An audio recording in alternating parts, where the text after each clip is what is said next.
Hello and welcome, it's Howard from HDS Electrical. We're actually going to post this on some of the other pages because I think this is a really important message we're going to share. So I got the nice new 67 plate Transit Custom. Aircon, heated seats, heated windscreen, DAB, reversing sensors, front sensors. Really lovely van to drive. I pulled up at the suppliers to load some stuff in it. They're all commenting. I said, yeah, it's great. I'm gonna give it to one of our lads and I'm gonna take back the 07 Transit, the old battered beast I've had for 7 years. It was my first big van. I love it. When one of the guy's engines blew up the other week and he borrowed it, he did wonder what this thing was you're meant to get the window down with. That, yeah, we don't speak about that. So the guy said to me at the suppliers, why are you giving away this lovely vehicle? And I said one line that kind of stunned him: leaders eat last. I love to take the credit for it, but it's actually a talk by Simon Sinek. Fantastic man. If you want to learn about business and how to run a good company, watch his videos. So many good videos. The man's a genius in my eyes.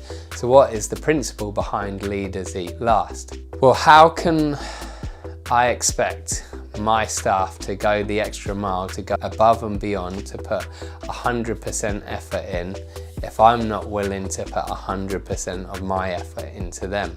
And I am, you know, we're human. I'm not perfect. They're not perfect. We make mistakes, but the intention is always to put their needs above my own, to put their likes above my own. So, you know, what the principle is behind leaders eat last is we sort everyone out first and they sort other people out.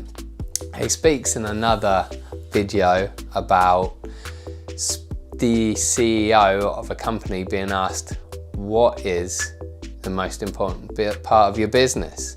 And the person says, well, the customers. And Simon goes, actually, that's BS. And the guy goes, what do you mean that's BS? I'm the CEO, of course my main concern is the customers. And he said, all right then, when was the last time you spoke to one of your customers? And this is a big company, probably 200-300 people, if not bigger. And the guy was a bit stumped and went, because his responsibility isn't the customers.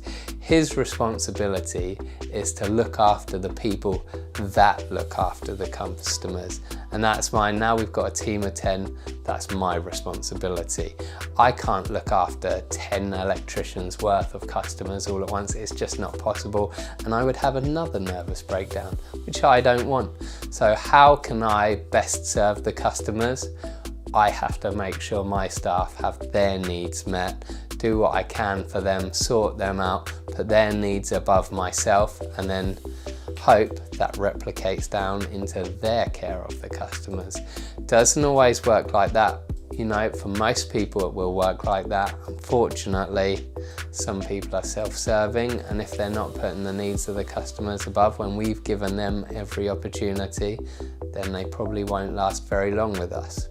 But we have to make sure we are giving them every opportunity, we are giving them everything they need to do the job.